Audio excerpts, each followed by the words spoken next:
Nagkakagulo ang mga Muslim tungkol sa isang bagay na sobrang halata, pero nagpapanggap pa rin silang wala silang pakialam dahil mahal nilang multikulturalismo at pagpaparaya kapag pabor sa kanila.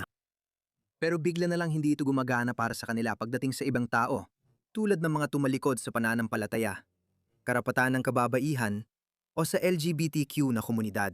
Nararapat lang daw yon dahil alam nating galit ang mga Muslim sa mga homosexual at LGBTQ na komunidad. Proud na proud ako. Nasa universidad ako noong unang bahagi ng dekada, 2000, at kami ay mga tagapangguna noon. Kami ang tagapagtanggol ng karapatan ng bakla. Hindi ako umatras sa posisyong iyon, kahit may ibang Kristiyano na gagawin yon. Bahagi yun ng aking pagkamulat dahil daling ako sa Pakistan, isang bansang Muslim. Hindi naman talaga ako naging hardliner, pero ipinagmamalaki ko yon. At alam ko rin na kahit itinuturing ng mga Kristiyano na kasalanan ang homoseksualidad, unti-unti na silang lumalayo rito. Sa totoo lang, nag-research ako ng kaunti. Sana nandyan pa? Okay, nandyan pa nga. Ipapakita ko sa'yo. Ipapakita ko yan sa'yo. Kaya lumayo na ang mga Kristiyano doon. Hindi na homophobic ang mga Kristiyano. Pero ang mga Muslim, sa hindi malamang dahilan, galit pa rin sila sa kanila. At ito ang dahilan kung bakit sinasabi ko, mas nakakatawa pa na may mga baklang minamaliit ang sarili na tinatawag ang sarili nila na Gays for Gaza. Bakit? Galit sila sa inyo. Kaya nag-tweet si Sadiq Khan. Tingnan mo, sa Pride Month, sumusuporta ang London sa mga komunidad ng LGBTQI+ dito at sa mundo. At kilala natin si Sadiq Khan. Nakakagaling lang sa Hajj kung saan nag-ahit siya ng ulo at umiikot-ikot doon sa bato na pinaniniwalaan nilang bahagi ng paraiso. Kaya siya isang Muslim. Pero kailangan niya ipakita ang imahe ng isang mapagparaya na Muslim, isang pro-LGBTQ na Muslim sa buong mundo. Sino bang nakakalam? Pwede lang tayo magbase sa kung anong sinasabi ng mga tao sa publiko. Kaya ipinapakita niya ang pakikiisa sa LGBTQI+ na komunidad dahil siya ang alkalde ng masasabi nating walang duda na pinaka-diverse na lungsod sa buong mundo. Sabi niya, inaasahan niyang daan-daang libong taga-London at bisitang lalabas sa kalsada para magdiwang at makiisa sa Pride in London sa Sabado, Hulyo 4. Matapos siyang sabihin yon, agad na nagkagulo ang 5 pillars. Hindi ko mahanap ang tweet ni Roshan M. Saleh kung saan sinabi niyang hindi Muslim ang sinumang Muslim na sumusuporta sa LGBTQ community. Binubuod ko lang ang sinabi niya, pero hindi ko makita ang tweet na yon. Ipinakita ko ang tweet na yon sa episode kong Behind the Behind Closed Doors, na para lang sa mga miyembro at patron dahil mas malaya ako magsalita doon. Sige, tingnan mo. Matapos ang tweet niya, sinuportahan siya ng mga Muslim. Tinanong niya ang tagapanood kung maintindihan bang ipromote ni Sadiq Khan ang LGBTQ at alak. Dahil alkalde siya ng London na naglilingkod sa lahat ng komunidad. Kaya maiintindihan. Hindi ibig sabihin na sinusuportahan niya yon. Okay lang ba yon? Maiintindihan ba na magpakita siya ng dalawang muka? Dahil sa uli, siya ang alkalde ng London, isang lungsod na hindi Muslim. Kaya base doon, 9% at 60 na Muslim ang tumugon. 95% ng sinabi ng mga Muslim na hindi. Ito ay napakalaking karamihan. Hindi man lang nila tinatanggap na maiintindihan kung bakit niya yon ginagawa. Sige na, maging maunawain ka naman. Kailangan niyang gawin yon. Hindi, ang sinasabi nila, kahit siya pa ang alkalde ng London, kailangan niyang kondinahin ito. Siya, ito ang hinaharap mga kaibigan. Subukan ninyong intindihin ang mga implikasyon. Pagkatapos nun, nag-post siya ng maraming kasulatan ng Islam.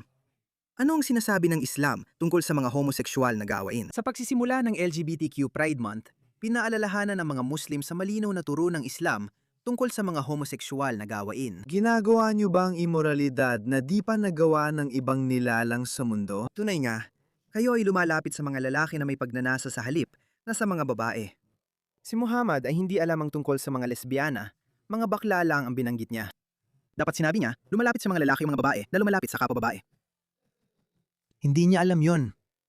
Sige, at tinirari niya si Mayor Zohran Mamdani kasi, alam mo na, Muslim man sila o hindi, tingnan mo siya. Ayon sa kanya, ang Muslim na mayor ng New York na si Zohran Mamdani ay pinagdiriwang ang mga queer at transgender na taga New York sa simula ng LGBTQ Pride Month. Niretweet ni Patrick Christie at sinabi, lumipat ka na lang sa isang Muslim na bansa.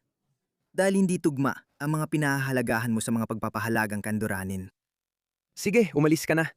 Sabi niya, di ko alam na kailangan suportahan ng LGBTQ Pride para maging mamamayan ng Britanya. Mukhang doon na nga papunta. Mapipilitan kang sumunod sa mga pagpapahalagang British at sinasabi natin, ito ang kulturang gusto nating buuin.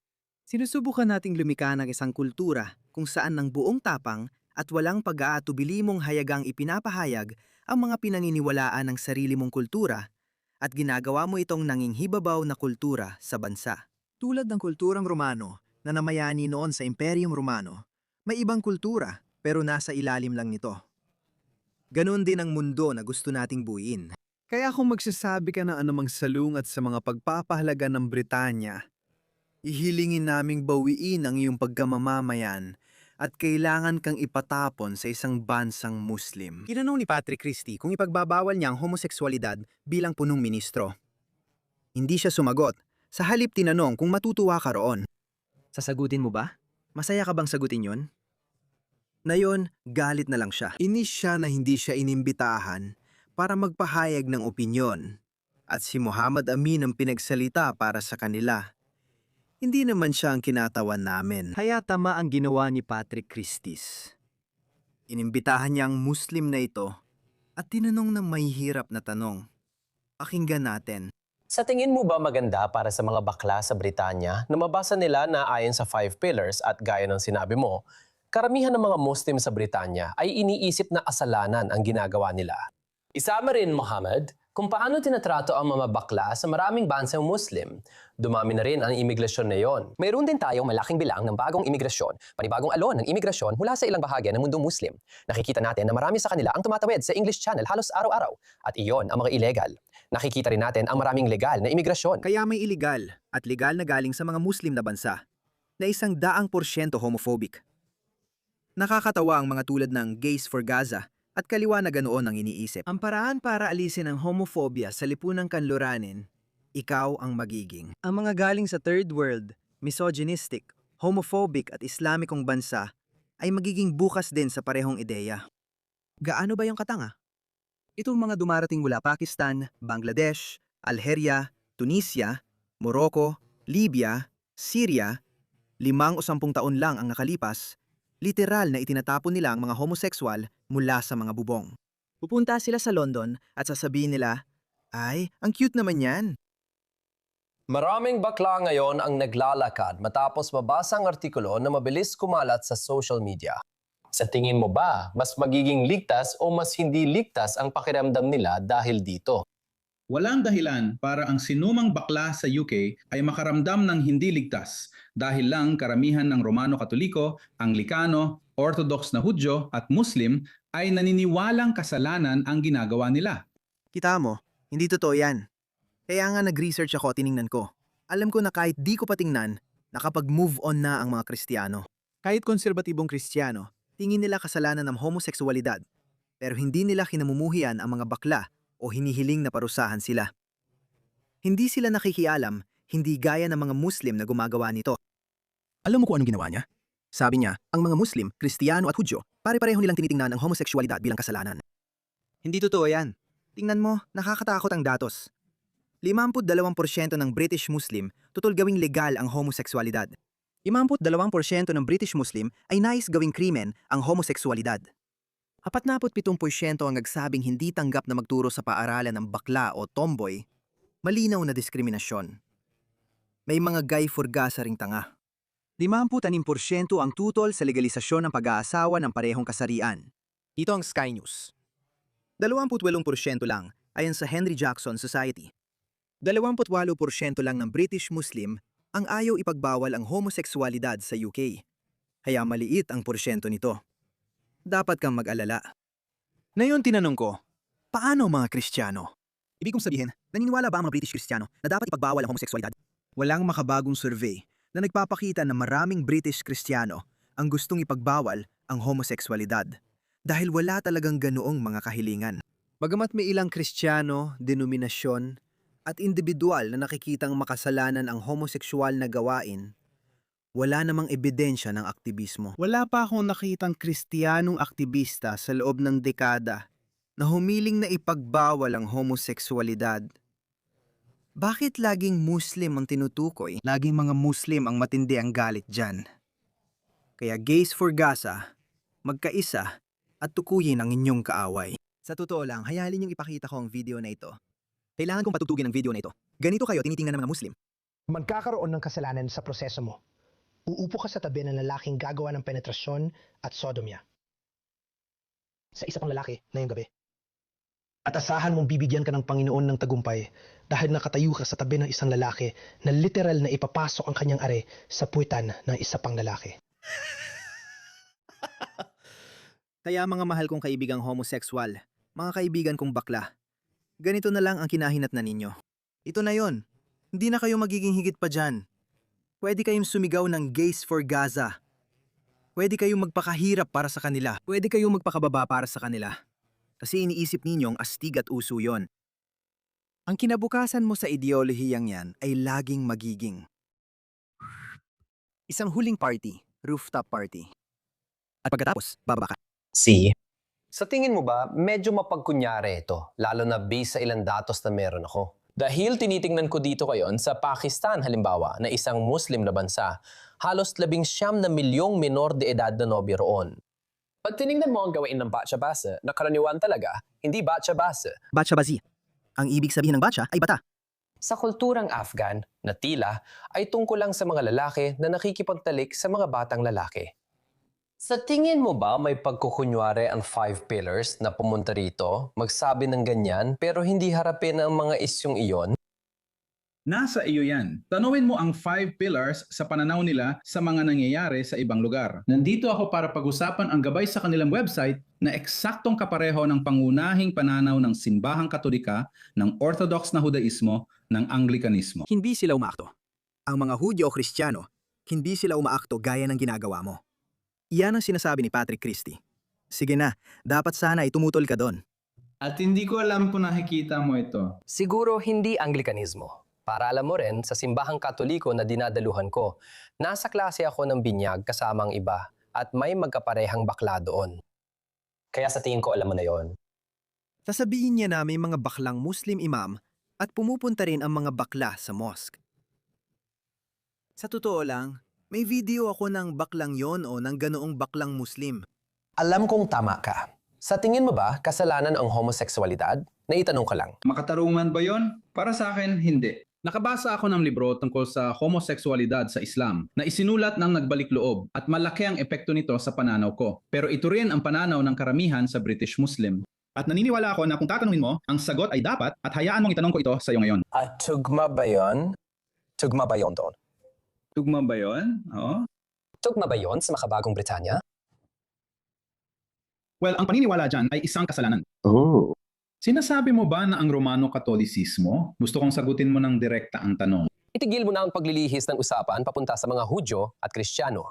Hindi, Patrick, Chris, ganun ba? Valid ang argumento, pero pwede mo naman pasubali yan sa pagsasabing hindi. Mga Hudyo at Kristiyano, hindi nandoon. Walang aktibong kilusan mula sa alinman sa dalawang relihiyon o kahit sa mga Sikh o Hindu. Wala sa kanila ang may problema sa homoseksualidad katulad ng mga Muslim.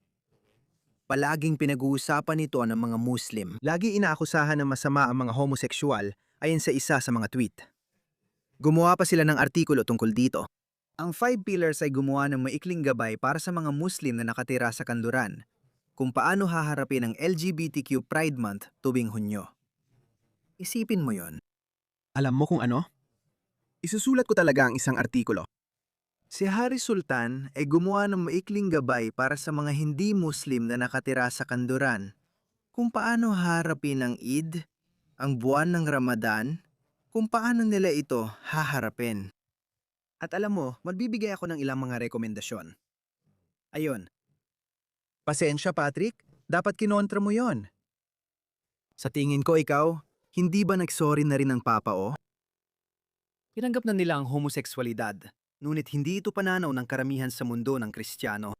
Gusto kong sagutin mo ng direkta ang tanong kung sa tingin mo ba ang karamihan ng mga Muslim sa bansang ito. Nasilang nga. Sa tingin mo ba ang paniniwalang kasalanan ang homoseksualidad ay tugma sa makabagong lipunang Bleton? Oo, pareho lang ito para sa mga Hudyo at Romano Katoliko. Naniniwala rin akong karamihan ng Anglikano ay ganon din. Isa lang itong simpleng katotohanan. Ang mga relihiyosong tao, karamihan sa kanila ay naniniwalang ito ay isang kasalanan. Oo, pero mga Muslim na ang gustong gawing krimen ito. Sa tingin ko, wala namang aktibong kilusan mula sa ibang relihiyon na nananawagan na gawing krimen ang homoseksualidad. Sa palagay ko, walang gumagawa nito, kaya laban ito sa Britanya. At mas mabuti kung mas maaga itong mapagtanto ng publiko sa Britanya. Kung hindi, matagal ko nang sinasabi na mangyayari ito. Kung manalo ang mga Islamis, laging sinasabi ni Piers Morgan na 7% lang sila. Hindi sila aabot ng 52%. At hindi mo sinasabi na kapag naging 52% sila, ay masama na ito para sa iba. Sabi mo hindi sila aabot ng 50%? Yan ang punto mo. Kaya sinabi niya, si Piers Morgan at iba pang mga makakaliwang liberal, pero hindi naman siya liberal, hindi ko rin alam kung ano siya. Lahat ng mga taong ito na bumabati ko sa atin, na tinatawag tayong mga alarmista at tagapagkalat ng takot, sumasangayon din naman sila sa atin. Sangayon sila na kapag ang mga Muslim ang naging mayorya o sila na ang nakararami, magiging masamang balita yon. Kaya sangayon sila sa atin. At kapag nangyari yon, ang mga tumalikod sa pananampalataya tulad ko dahil itinuturing nila akong taksil at ang mga LGBTQ, sa tingin ko kami ang mauunang mapuruhan. Kayo mga Kristiyano at Hudyo, sasabihan kayong magbalik loob sa Islam na makatuwiran noon. Kami, hindi man lang bibigyan ng opsyong yan. Baka sabihan ng mga bakla ng, huwag mo nang ulitin. Huwag mong ipasok ari mo sa puwitan ng lalaki. Gaya ng sinabi ng lalaking iyon. Pero oo, hindi mangyayari yan. Mahuhuli natin sila.